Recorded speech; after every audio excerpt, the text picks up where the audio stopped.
Welcome back to part 5 of our series, Great Chapters from the Old Testament.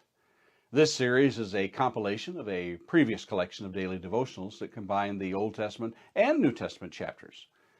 I've stated many times that every chapter in the Bible is great because it is inspired by God to be recorded and preserved for us. Still, in an effort to encourage people to read the Bible, I've chosen some of the most well-known chapters and some chapters that are not quite so well-known. I've read them and in just a few words added some devotional thoughts to it. Combined, the reading and devotional thoughts are around 10 minutes, more or less, for each chapter. Certainly not sufficient for great orations or exhaustive studies of a chapter, and perhaps they are there to pique one's interest for further study. In last week's study, we looked at 4 chapters from the Old Testament: Exodus chapter 20, the giving of the Ten Commandments; Leviticus chapter 10, Nadab and Abihu; Numbers chapter 11, the murmuring of the Israelites; and Deuteronomy 6, the things that Moses commanded to be taught. This lesson, we'll look at 4 more chapters from the Old Testament: Joshua chapter 6, the fall of Jericho; Judges chapter 7, Gideon and the 300; Ruth chapter 1, Naomi and Ruth; and 1 Samuel chapter 1, the birth of Samuel. I hope that you will find these intriguing and thought-provoking.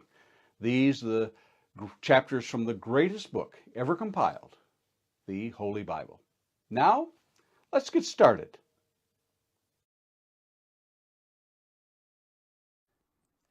Welcome again to another in our series of great chapters in the Bible.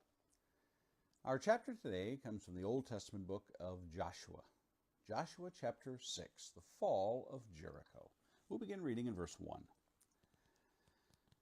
Now Jericho was shut up inside and outside because of the people of Israel. No one went out, and none came in. And the Lord said to Joshua, See, I have given Jericho into your hand, with its king and mighty men of valor. You shall march around the city, all the men of war going around the city once. Thus you shall do for 6 days. 7 priests shall bear 7 trumpets of ram's horns before the ark.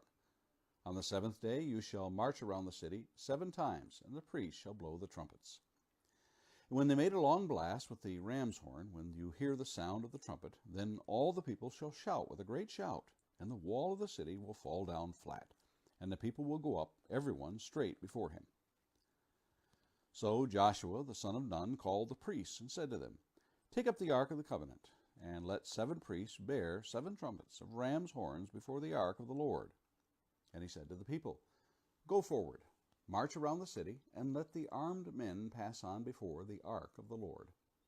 And just as Joshua had commanded the people, the 7 priests bearing the 7 trumpets of ram's horns before the Lord went forward, blowing the trumpets, with the ark of the covenant of the Lord following them. The armed men were walking before the priests who were blowing the trumpets, and the rear guard was walking after the ark, while the trumpets blew continually. But Joshua commanded the people, You shall not shout or make your voice heard, neither shall any word go out of your mouth, until the day I tell you to shout. Then you shall shout. So he caused the ark of the Lord to circle the city, going about it once, and they came into the camp and spent the night in the camp. Then Joshua rose early in the morning, and the priests took up the ark of the Lord. And the 7 priests bearing the 7 trumpets of ram's horns before the ark of the Lord walked on, and they blew the trumpets continually. And the armed men were walking before them, and the rear guard was walking after the ark of the Lord, while the trumpets blew continually. And the 2nd day they marched around the city once, and returned into the camp. So they did for 6 days. On the 7th day they rose early, at the dawn of the day, and marched around the city in the same manner 7 times. It was only on that day that they marched around the city 7 times. And at the 7th time, when the priests had blown the trumpets, Joshua said to the people, Shout, for the Lord has given you the city. And the city and all that is within it shall be devoted to the Lord for destruction. Only Rahab the prostitute and all who are with her in her house shall live, because she hid the messengers whom we sent. But you, keep yourselves from the things devoted to destruction, lest, when you have devoted them, you take any of the devoted things and make the camp of Israel a thing for destruction, and bring trouble upon it. But all silver and gold, and every vessel of bronze and iron, are holy to the Lord. they shall go into the treasury of the Lord. So the people shouted, and the trumpets were blown.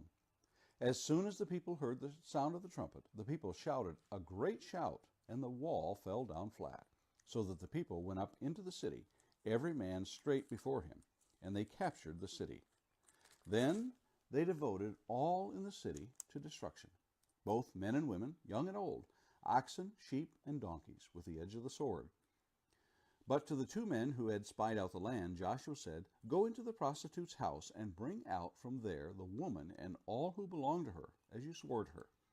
So the young men who had been spies went in and brought out Rahab and her father and mother and brothers and all who belonged to her.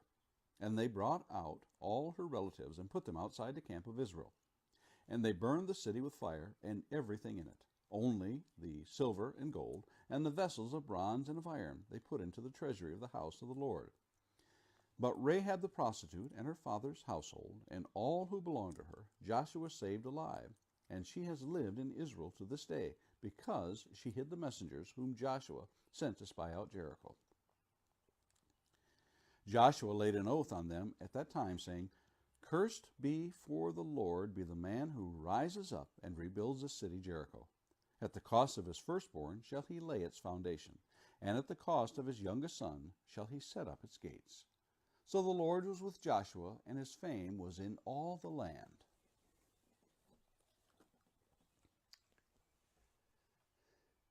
On November 7th, 1940, a bridge spanning the Tacoma Narrows in the state of Washington suffered a catastrophic failure and collapsed into the waters below. At the time of its construction, it was the 3rd longest suspension bridge in existence. The bridge had only been open for about 4 months when it collapsed. From the outset, it was unstable, and its movements were a concern and earned it the nickname Galloping Gertie because of its wild movements. After its collapse, engineers and experts studied its characteristics in order to determine how such a disaster could be avoided in the future. It has long been postulated that armies marching in sync could theoretically cause the collapse of bridges due to the resonance or vibration inherent in their structures. But that's a lot of science, and we'll leave that to the science people.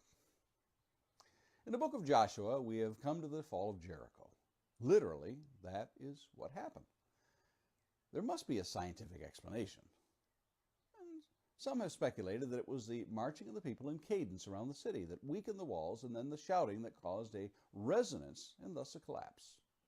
However, the writer of the book of Hebrews tells exactly what it was. In Hebrews 11:30, by faith the walls of Jericho fell down after they had been circled for 7 days. If you read long enough about the miracles of the Old Testament, you'll likely find perfectly plausible explanations for them. The Red Sea parted because a strong wind pushed the waters back, exposing a sandbar whereby the Israelites could walk across. The Jordan River stopped flowing because a large rock collapsed upstream to the north at a narrow passage and acted as a temporary dam. The sudden death of the 185,000 overnight was a plague caused by rats. And on it goes. Now, I'm not saying that God never uses natural phenomena to accomplish his will, but a miracle is a miracle is a miracle. And in this case, it was a miracle. This did take faith. What if they had decided that they would only march around 6 times on the 7th day, or 5 times, or 4 times? You get the idea.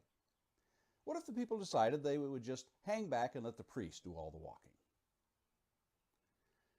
This incident at Jericho actually gets 2 references in the Hebrew Hall of Faith.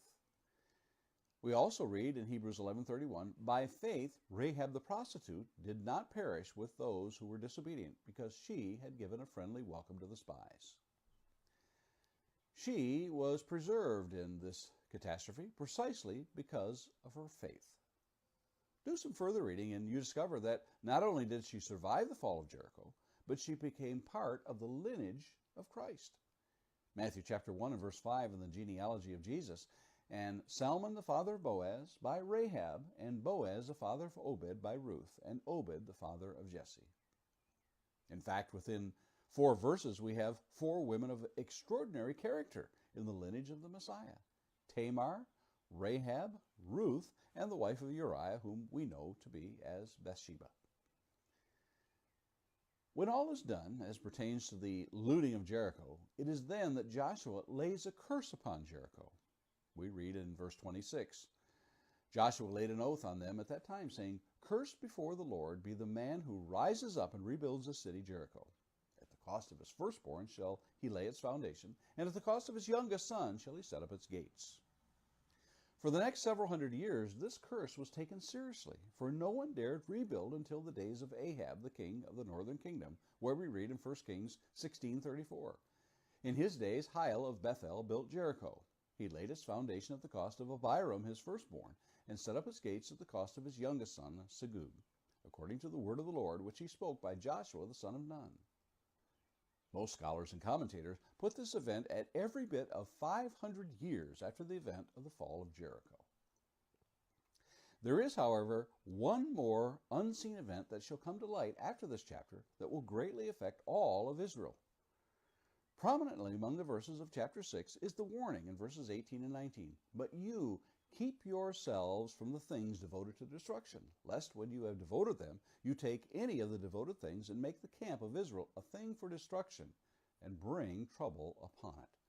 But all silver and gold and every vessel of bronze and iron are holy to the Lord. They shall go into the treasury of the Lord. We find subsequently, while all of the destruction was going on, that Achan set his eyes on that which the Lord had specifically forbidden. In the chapter that follows, Achan recounts what came about. Chapter 7, verses 20 and 21. And Achan answered Joshua, Truly, I have sinned against the Lord God of Israel. And this is what I did. When I saw among the spoil a beautiful cloak from Shinar, and 200 shekels of silver, and a bar of gold weighing 50 shekels, then I coveted them and took them. And see, they are hidden in the earth inside my tent, with the silver underneath. Achan's coveting cost the lives of 36 men when they went up to take Ai. That was a costly price for a cloak and a little bit of metal. But God must be honored, and his commands must be obeyed. What if God had let this slip by at the beginning of the campaign? What would have been the result? Well, we shall see how those little details will add up and become the undoing of Israel when they fail to follow every command of the Lord. And I wonder sometimes if we don't take those commandments as serious as we should, thinking they are little sins. And Lord willing, let's meet here again tomorrow and look at another of the great chapters in the Bible.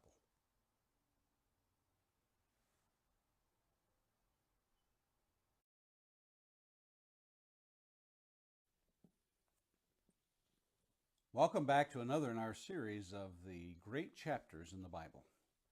Our chapter today is Judges chapter 7, Gideon and the 300.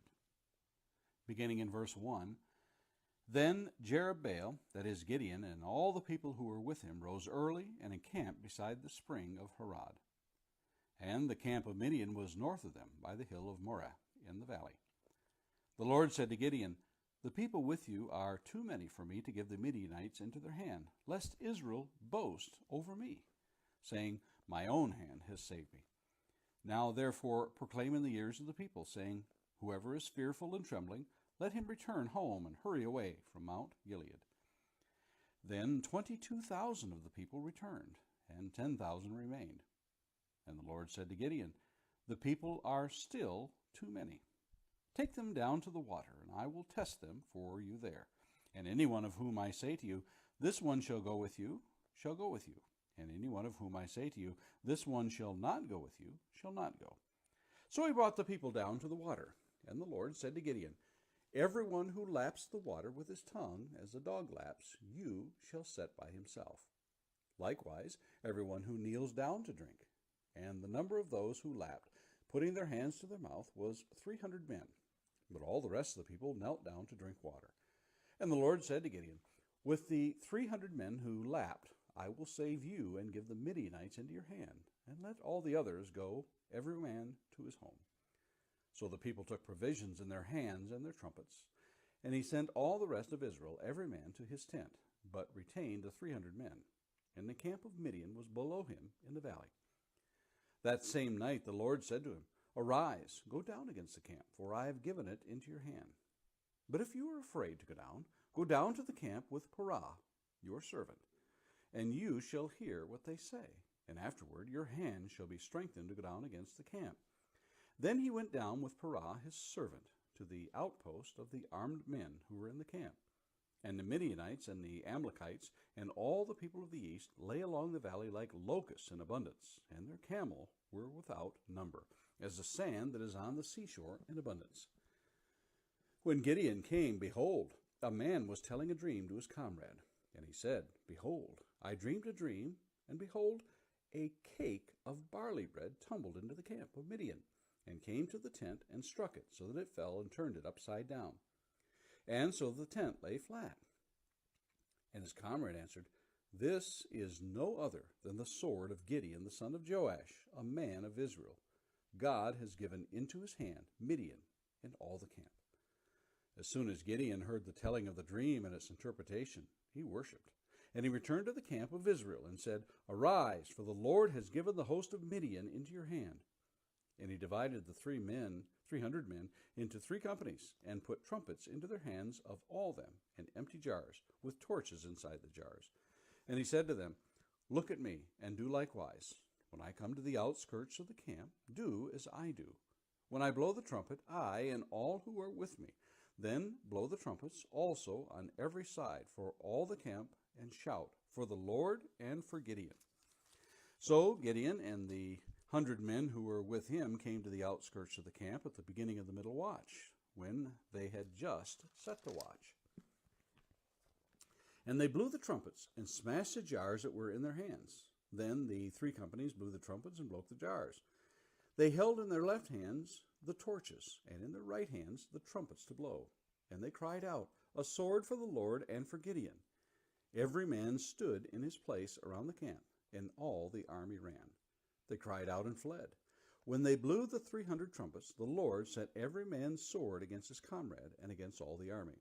And the army fled as far as Beth Shittah towards Zererah, as far as the border of Abel Meholah, by Tabbath. And the men of Israel were called out from Naphtali, and from Asher, and from Manasseh, and they pursued after Midian. Gideon sent messengers throughout all the hill country of Ephraim, saying, Come down against the Midianites and capture the waters against them, as far as Beth-barah, and also the Jordan. So all the men of Ephraim were called out, and they captured the waters as far as Beth-barah, and also the Jordan. And they captured the 2 princes of Midian, Oreb and Zeb. They killed Oreb at the rock of Oreb, and Zeb they killed at the winepress of Zeb. Then they pursued Midian, and they brought the heads of Oreb and Zeb to Gideon across the Jordan.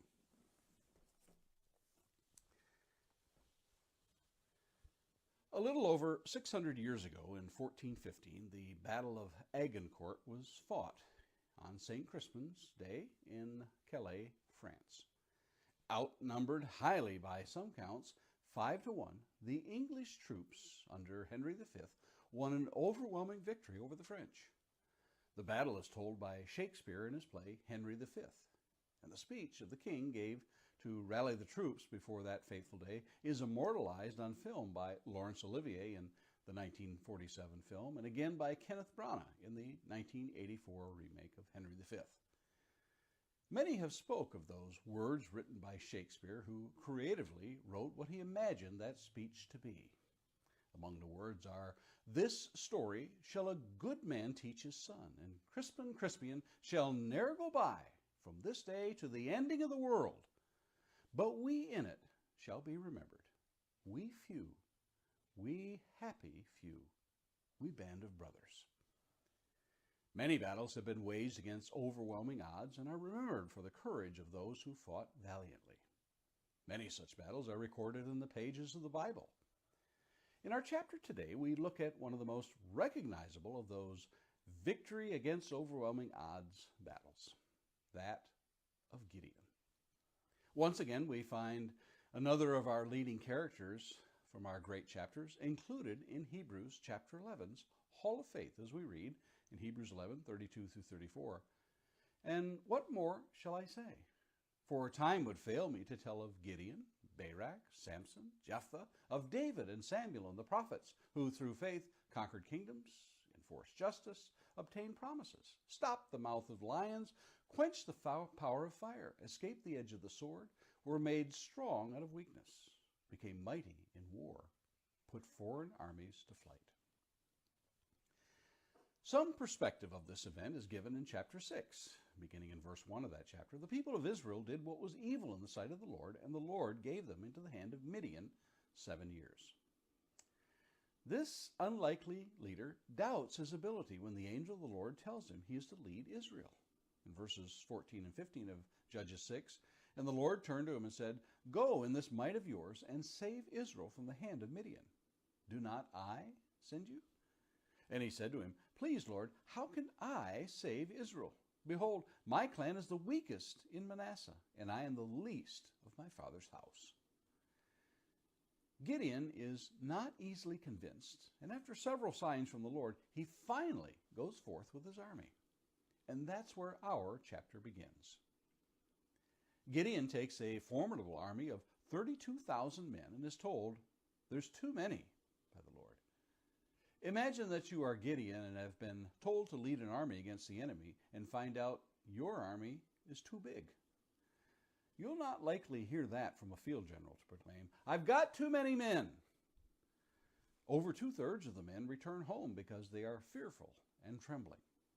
And still, the 10,000 who remain are too many. What happens next is not a technique you'll find in Lao Tzu's The Art of War or Rommel's War Strategies or any other commander strategies for that matter. Basing your military strength on how one drinks from water source just doesn't seem like a good plan, at least from the human perspective. But isn't that the point of faith? After all, Gideon is not lauded for his military prowess in Hebrews, but for his faith. The Lord points out earlier in the chapter, in Judges chapter 7 and verse 2, the Lord said to Gideon, The people with you are too many for me to give the Midianites into their hands, lest Israel boast over me, saying, My own hand has saved me. Regardless of how you come to the conclusion of why the Lord chose those who lapped water by putting their hand to their mouth, the victory was not by strength, but by trusting in the Lord. It may be that most of us are like Gideon, skeptical of the Lord's ability to bring a victory about. Go back and count the number of times that Gideon needs a sign to know whether or not this is going to work. Now, even the night of the battle, Gideon is afraid. He needs one more sign to convince him. In verses 9 through 11 we read, That same night the Lord said to him, Arise, go down against the camp, for I have given it into your hand. But if you are afraid to go down, go to the camp with Parah, your servant, and you shall hear what they say. And afterward your hands shall be strengthened to go down against the camp. Then he went down with Parah, his servant, to the outpost of the armed men who were in the camp.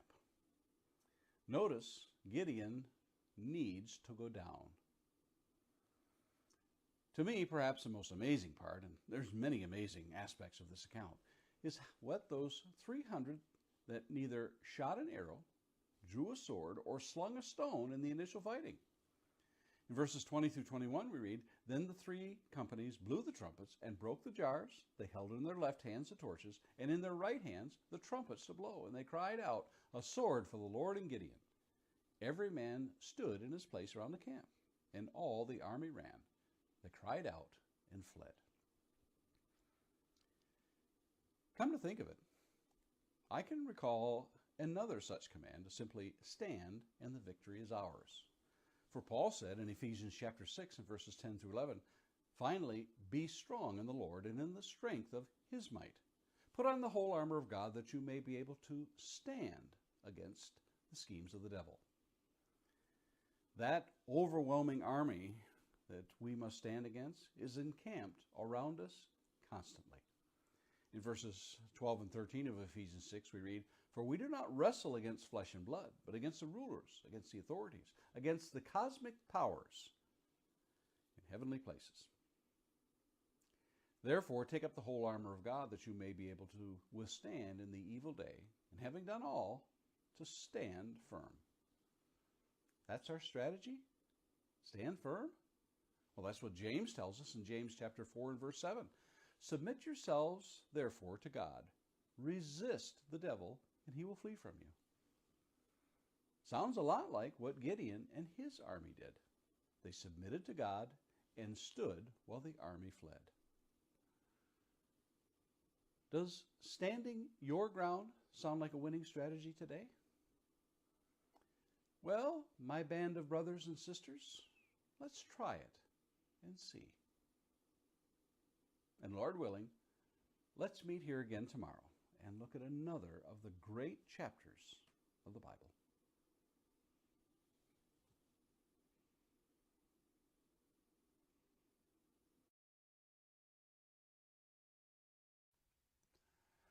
Welcome back to another in our series of great chapters in the Bible. Our chapter today comes from the Old Testament book of Ruth. Ruth chapter 1. We'll begin reading in verse 1, the story of Naomi and Ruth. In the days when the judges ruled, there was a famine in the land, and a man of Bethlehem in Judah went to sojourn in the country of Moab, he and his wife and his 2 sons. The name of the man was Elimelech, and the name of his wife Naomi, and the names of his 2 sons were Mahlon and Chilion. They were Ephrathites from Bethlehem in Judah. They went into the country of Moab and remained there. But Elimelech, the husband of Naomi, died, and she was left with her 2 sons. These took Moabite wives. The name of one was Orpah, and the name of the other Ruth. They lived there about 10 years, and both Mahlon and Chilion died, so that the woman was left without her 2 sons and her husband. Then she arose with her daughters-in-law to return from the country of Moab, for she had heard in the fields of Moab that the Lord had visited his people and given them food. So she set out from the place where she was with her 2 daughters-in-law, and they went on their way to return to the land of Judah. But Naomi said to her 2 daughters-in-law, "Go, return each of you to her mother's house. May the Lord deal kindly with you, as you have dealt with the dead, and with me. The Lord grant that you may find rest, each of you in the house of her husband." Then she kissed them, and they lifted up their voices and wept. And they said to her, "No, we will return with you to your people." But Naomi said, "Turn back, my daughters. Why will you go with me? Have I yet sons in my womb, that they may become your husbands? Turn back, my daughters. Go your way, for I am too old to have a husband. If I should say, 'I have hope,' even if I should have a husband this night and should bear sons, would you therefore wait till they were grown? Would you therefore refrain from marrying? No, my daughters, for it is exceedingly bitter to me for your sake that the hand of the Lord has gone out against me." Then they lifted up their voices and wept again, and Orpah kissed her mother-in-law, but Ruth clung to her. And she said, "See, your sister-in-law has gone back to her people and to her gods. Return after your sister-in-law." But Ruth said, "Do not urge me to leave you or to return from following you. For where you go, I will go, and where you lodge, I will lodge. Your people shall be my people, and your God, my God. Where you die, I will die, and there will I be buried. May the Lord do so to me, and more also, if anything but death parts me from you." And when Naomi saw that she was determined to go with her, she said no more.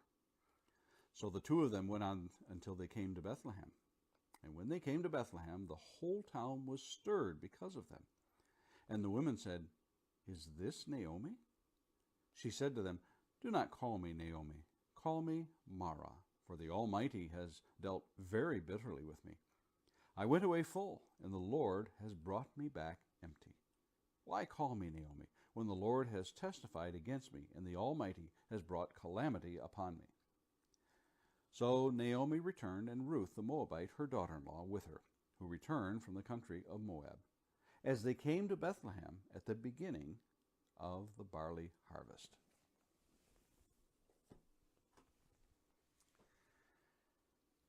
In the centuries before Christ, all the inhabitants of the earth looked up at the sky and saw hundreds and hundreds of stars and thought, that's all that could be seen.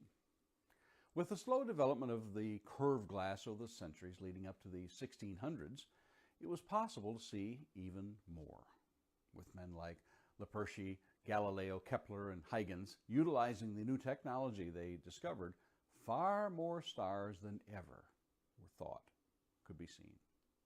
Those numbers kept increasing with bigger and better telescopes that see farther and farther. With all of these inventions, we have come to see how small we are in the universe. Though small, we are nonetheless important.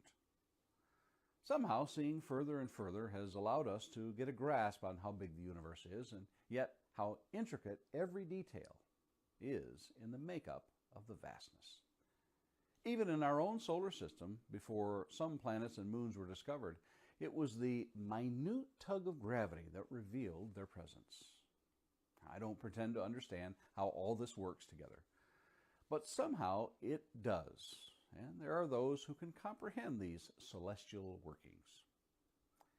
I've kept a saying close at hand to help me in times of my own nearsightedness, and I cannot comprehend the big pictures. The years teach us much that the days never know. Time is like a telescope.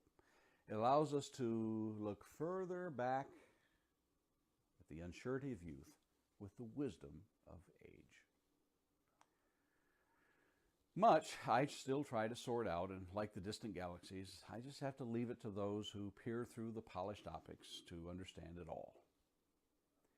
In the first chapter of Ruth, we are given a lot of information to sort out, complicated by culture, climate, and the cold, hard realities of life in those days. We are hit by wave after wave of sorrow. Famine had forced them to relocate to this godless and at times hostile country. Death takes her husband and her sons, marry foreigners, and then they die. Naomi is now alone in a distant foreign land. Yes, she has her daughters-in-law, but that's not kinfolk, really. After 10 years, the news comes that there is food again in the homeland. Let's just pause here for a moment and take a slight detour. If you've been to a few weddings over the years, you likely have heard the next verses recited. You know the ones. Do not urge me to leave you or return from following you. For where you go, I will go. And where you lodge, I will lodge. Your people shall be my people, and your God my God. Where you die, I will die, and there will I be buried. May the Lord do so to me, and more also, if anything but death parts me from you. In fact, my wife chose these words to be read at our wedding over 40 years ago. And may I say, I still lack the wisdom. I lack the vision to grasp such a statement. How could my wife have looked 40 years into the future and know her love would burn as brightly? Yes, even brighter than when those words were read. In the same way, I'm awestruck at Ruth's devotion. She is doing what her mother-in-law did a mere 10 years ago when she had relocated to a foreign land. But now she has no husband, no children to go with her, and no God. She will be a stranger in a strange land. In many ways, Orpah makes the more sensible decision. Stay with your people, your culture, and your family. Yet I don't know how the writer of Hebrews overlooked her in this Hall of Faith chapter. Her faith is in every way equal to those listed, I believe. Yet stamped on every line here in this first chapter is the providence of God. We have that luxury of seeing far ahead into the first century where the gospel writers record an obscure genealogy. And Luke records in Luke chapter 3, verses 31 through 32, the son of Meliah, the son of Menah, the son of Mattatha, the son of Nathan, the son of David, the son of Jesse, the son of Obed, the son of Boaz, the son of Salah, the son of Nahshon.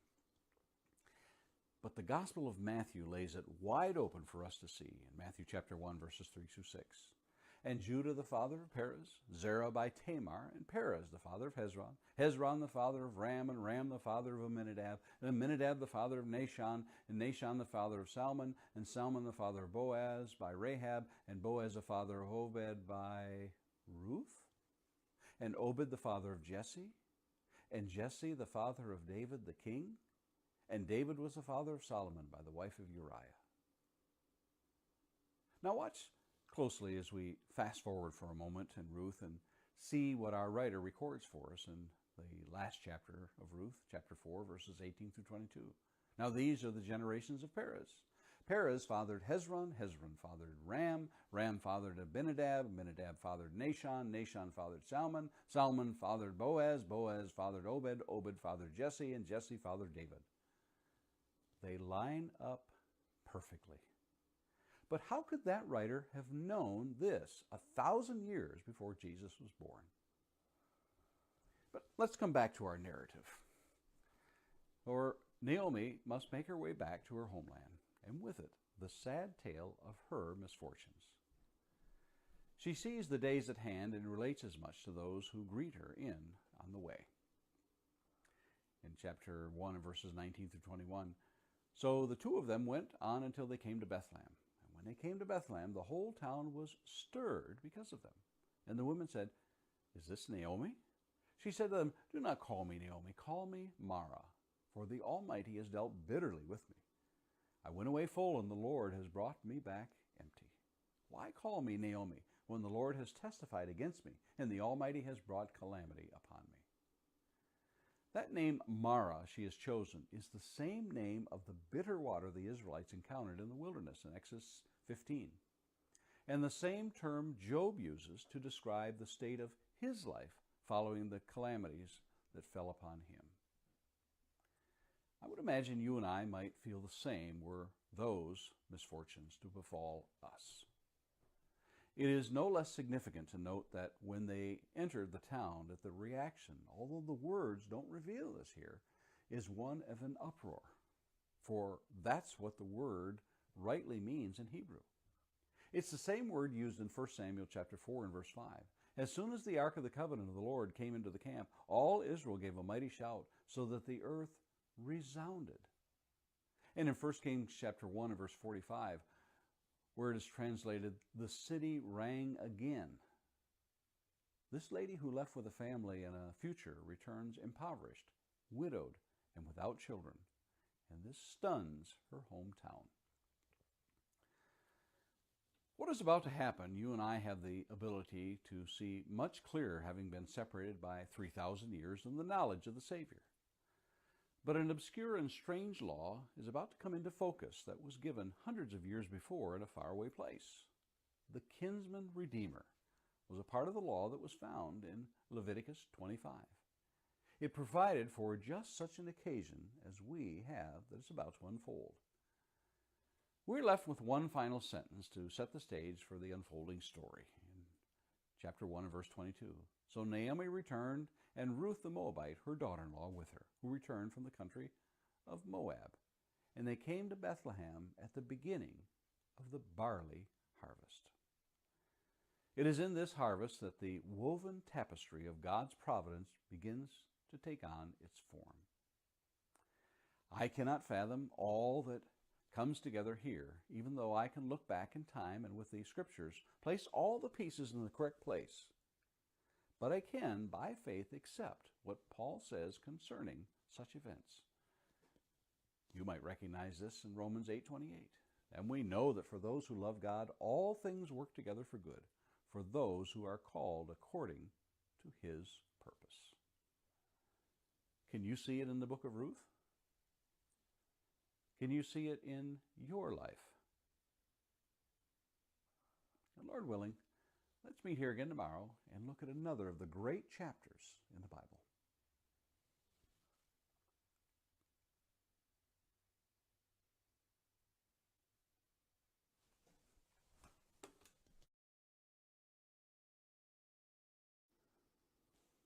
Welcome to another in our series of great chapters in the Bible. Our chapter today is from the book of 1 Samuel, 1 Samuel chapter 1, beginning in verse 1, the birth of Samuel. There was a certain man of Ramathaim Zophim of the hill country of Ephraim, whose name was Elkanah, the son of Jeroham, the son of Elihu, the son of Tohu, the son of Zuph, and Ephrathite. He had two wives. The name of one was Hannah, and the name of the other Peninnah. And Peninnah had children, but Hannah had no children. Now this man used to go up year by year from his city to worship and to sacrifice to the Lord of hosts at Shiloh, where the two sons of Eli, Hophni and Phinehas, were priests of the Lord. On the day when Elkanah sacrificed, he would give portions to Peninnah his wife and to all her sons and daughters. But to Hannah he gave a double portion, because he loved her, though the Lord had closed her womb. And her rival used to provoke her grievously to irritate her, because the Lord had closed her womb. So it went on year by year. As often as she went up to the house of the Lord, she used to provoke her. Therefore Hannah wept and would not eat. And Elkanah her husband said to her, Hannah, why do you weep? And why do you not eat? And why is your heart sad? Am I not more to you than 10 sons? After they had eaten and drunk in Shiloh, Hannah rose. Now Eli the priest was sitting on the seat beside the doorpost of the temple of the Lord. She was deeply distressed and prayed to the Lord and wept bitterly. And she vowed a vow and said, O Lord of hosts, if you will indeed look on the affliction of your servant and remember me, and not forget your servant, but will give to your servant a son, then I will give him to the Lord all the days of his life, and no razor shall touch his head. As she continued praying before the Lord, Eli observed her mouth. Hannah was speaking in her heart, only her lips moved, and her voice was not heard. Therefore Eli took her to be a drunken woman. And Eli said to her, How long will you go on being drunk? Put your wine away from you. But Hannah answered, No, my lord, I am a woman troubled in spirit. I have drunk neither wine nor strong drink, but I have been pouring out my soul before the Lord. Do not regard your servant as a worthless woman, for all along I have been speaking out of my great anxiety and vexation. Then Eli answered, Go in peace, and the God of Israel grant your petition that you have made to him. And she said, Let your servant find favor in your eyes. Then the woman went her way and ate, and her face was no longer sad. They rose early in the morning and worshipped before the Lord. Then they went back to their house at Ramah. And Elkanah knew Hannah his wife, and the Lord remembered her. And in due time Hannah conceived and bore a son, and she called his name Samuel, for she said, I have asked for him from the Lord. The man Elkanah and all his house went up to offer to the Lord the yearly sacrifice and to pay his vow. But Hannah did not go up, for she said to her husband, As soon as the child is weaned, I will bring him, so that he may appear in the presence of the Lord and dwell there forever. Elkanah her husband said to her, Do what seems best to you. Wait until you have weaned him. Only may the Lord establish his word. So the woman remained and nursed her son until she weaned him. And when she had weaned him, she took him up with her, along with a 3-year-old bull, an ephah of flour, and a skin of wine. And she brought him to the house of the Lord at Shiloh. And the child was young. Then they slaughtered the bull, and they brought the child to Eli. And she said, O my Lord, as you live, my Lord, I am the woman who is standing here in your presence praying to the Lord. For this child I prayed, and the Lord has granted me my petition that I made to him. Therefore I have lent him to the Lord. As long as he lives, he is lent to the Lord. And he worshipped the Lord there.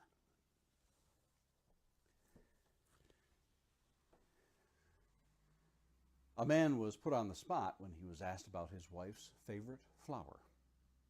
He hesitated momentarily, and then it came to him with a big smile of satisfaction when he proudly said, I do believe she uses Pillsbury all-purpose flour. Another woman walked into the room where her husband was flipping through the channels, and she asked what was on the television. He quipped, It appears to be dust. And that's when the argument started. Another wife demanded that her husband take her out to someplace expensive. He drove her to the gas station and filled up the car with gas. And that didn't end well either. I say those to show that men can be rather insensitive. In fact, they don't even know that they're being insensitive, and it makes it all the more worse. In our chapter today, we have two men in some ways fall into that category. The first is Elkanah, the husband of Hannah. He also was the husband of Peninnah. The law did allow for multiple wives. However, we have seen in the accounts previously in Scripture where more than one wife has caused not a little friction. Sarah and Hagar, Rachel and Leah and her handmaidens, Bilhah and Zilpah. So Elkanah was within his right to take another wife, but he was not attentive enough to see the friction between Hannah and Peninnah.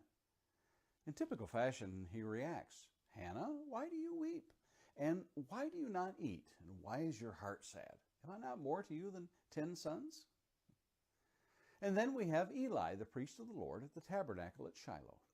As he sees Hannah praying, he quickly concludes she is drunk, not realizing she was pouring her heart out to the Lord. But Hannah was a sensitive woman and spiritual. We might not grasp the import of the situation with Hannah being barren, but it was often a heartbreaking situation when a woman was unable to bear children in the days of antiquity. And those of modern times can attest to this, who have themselves been unable to conceive a child. As a man writing this, I can assure you I cannot fathom the feelings a couple must have, and especially a woman who is childless. I do know that such cases have been recorded in Scripture for our perusal. Sarah, the wife of Abram.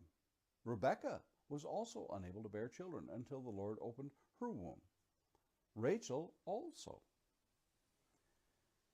Hannah's prayer is heard by the Lord, and he answers that heartfelt plea, and she bears a son, Samuel.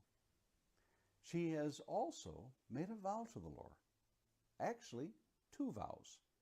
First, that if she has a son, that he will be given to the Lord. Second, that he will be a Nazirite. Now, there is a stipulation in the law that if a wife makes a vow, her husband can nullify that vow on the day that he hears of it. We read this in Numbers chapter 30, verses 3 through 8. Elkanah was within his right to say no to Hannah for having given up his son to serve the Lord. But he doesn't. The time comes when Hannah must take her son. Elkanah, with the utmost tenderness and forethought, does not force her to take young Samuel before his time and allows Hannah to keep him until he is weaned. Presumably, that age is about 3 years. In the days of Hezekiah, this directive was given that helps us fix an approximate time frame. In 2 Chronicles chapter 31 and verse 16, except those enrolled by genealogy, males from 3 years old and upward, all who entered the house of the Lord as the duty of each day required for their service according to their offices by their divisions. She fulfills her vow and takes Samuel to Eli. Now, hard as I may try, I can only see this through 21st century eyes, through selfish eyes at that. In my mind, I secretly say, no, Hannah, don't make that vow. You have waited and waited for this child. You have wept and suffered without him. And now you have to part with him and give him up all of those precious moments you would have had with him. But what do I know? I am just as insensitive as Elkanah and Eli. I wonder if her husband could appreciate the depth of such a sacrifice she has made. And I wonder if Eli knew what mothers gave up when they brought their young children to Shiloh to serve. Maybe they did. But one thing is for sure, God certainly knew. He knew long before he opened her womb the heart she had for the Lord. The writer of Hebrews would put forth a maxim that has always been true and always will be true. In Hebrews 13, verse 16, we read, "Do not neglect to do good and to share what you have, for such sacrifices are pleasing to God." If you peek into the next chapter, you will discover the reward the Lord gives for Hannah's dedication. In chapter 2 and verse 21, "Indeed, the Lord visited Hannah, and she conceived and bore 3 sons and 2 daughters. And the boy Samuel grew in the presence of the Lord." Yes, Samuel grew.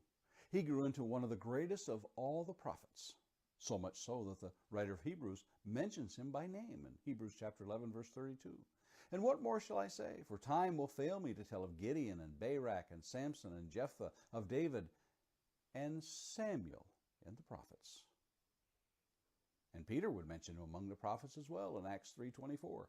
And all the prophets who have spoken from Samuel and those who came after him also proclaim these days. Samuel holds the distinction of being the last of the judges and the first of the prophets. He would anoint 2 kings over Israel, Saul and David. And to think, it all began with the prayer and dedication of a mother. Have you thought of the prayers you have uttered and taken the time to give thanks for the Lord having answered them? Have you considered the power of those words that rise up like incense to the very presence of the Lord there on high? And Lord willing, let's meet here again tomorrow and look at another of the great chapters of the Bible. And there you have it, another installment in our series on the great chapters of the Old Testament. I hope you've been edified and inspired in some way to dive deeper into the study of the greatest of all books, the Bible. And I hope that you will join us again as we shall look again into more of the great chapters of the Old Testament. And may God richly bless you in your search for the truth. And Lord willing, we'll see you again next time.